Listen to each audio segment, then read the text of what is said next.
Welcome to Resonance Podcast. In this episode, the laws of light and gravity, charting the universal mind of Isaac Newton. Ooh, Isaac Newton, what a figure. Right, a giant of science. Born in England, Yeah, back in the 1600s. 1642. Or 43, actually. It depends which calendar you're using. Calendar quirks. But anyway, this guy, he was a mathematician, a physicist, an astronomer, you name it. And his work. Transformed how we see the universe, literally in some ways. Exactly.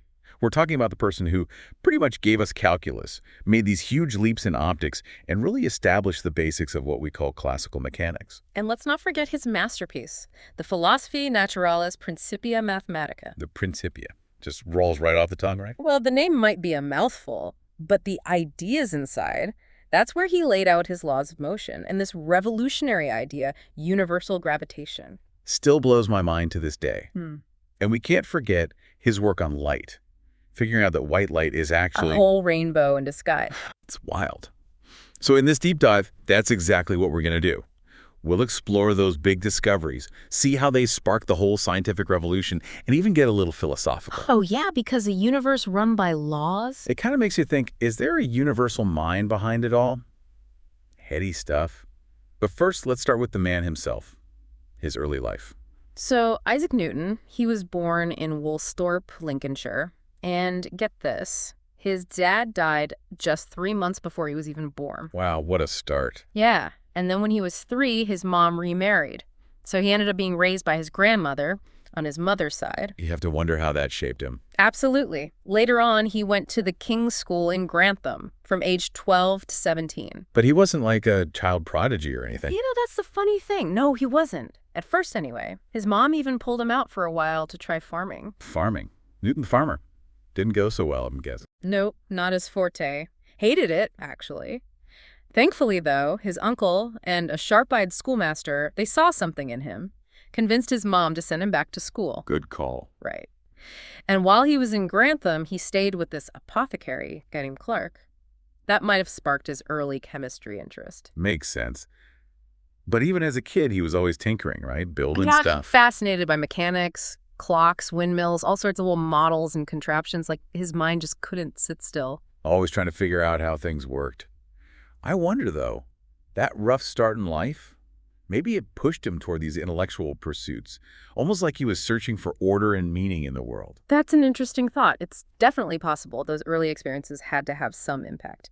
Anyway, let's move on to Cambridge. That's where things really start taking off. Right, so 1661, he heads to Trinity College, Cambridge. A bit older than most of the other students, and had to work as a subsizar to pay his way. A subsires. Basically, a work-study arrangement. But here's the thing.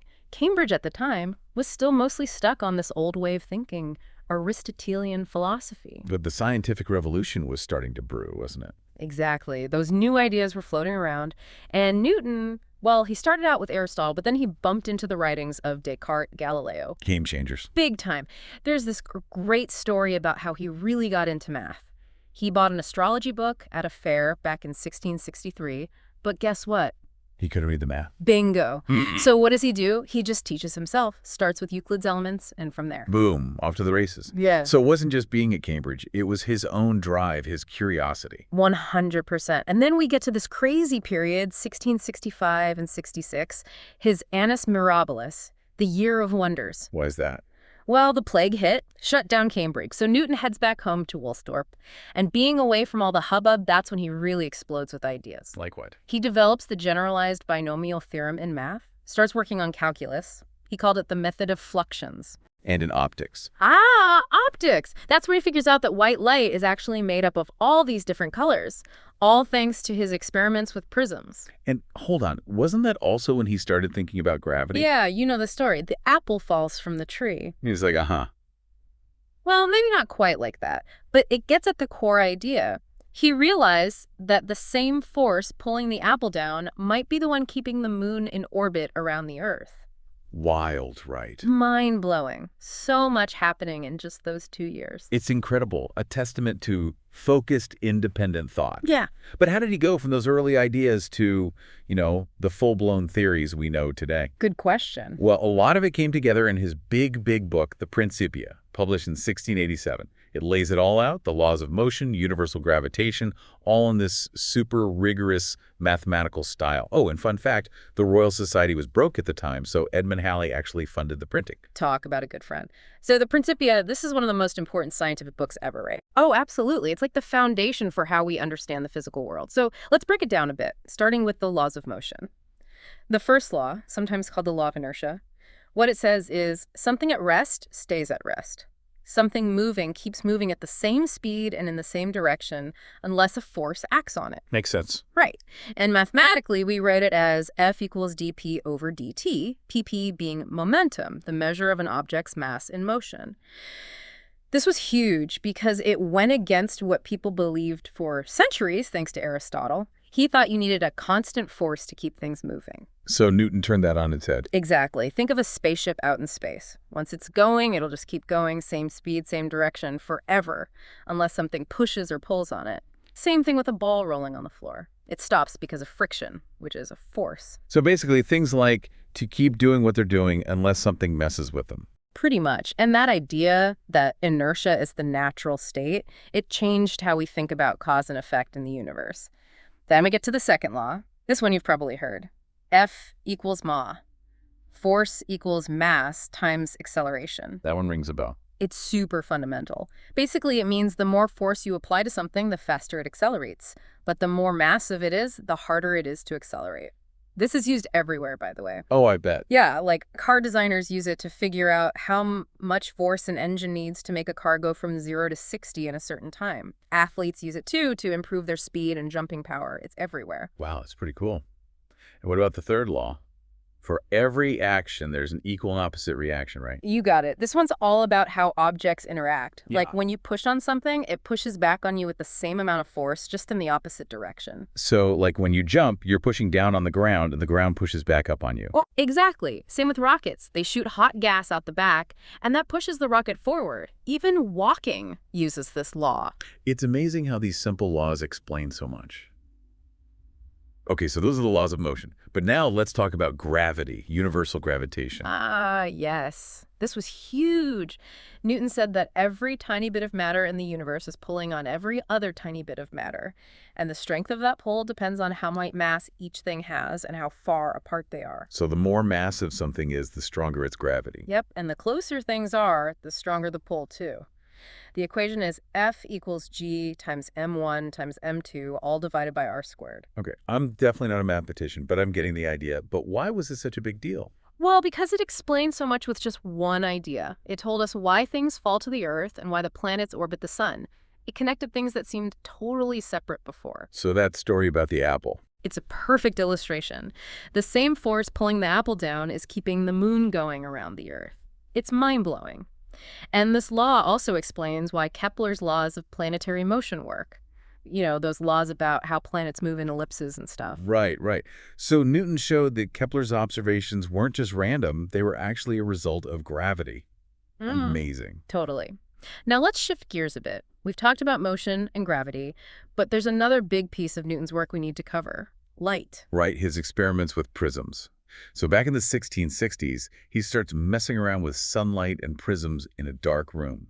What did he find? He found that when you shine white light through a prism, it splits into a bunch of different colors. Red, orange, yellow, green, blue, indigo, and violet.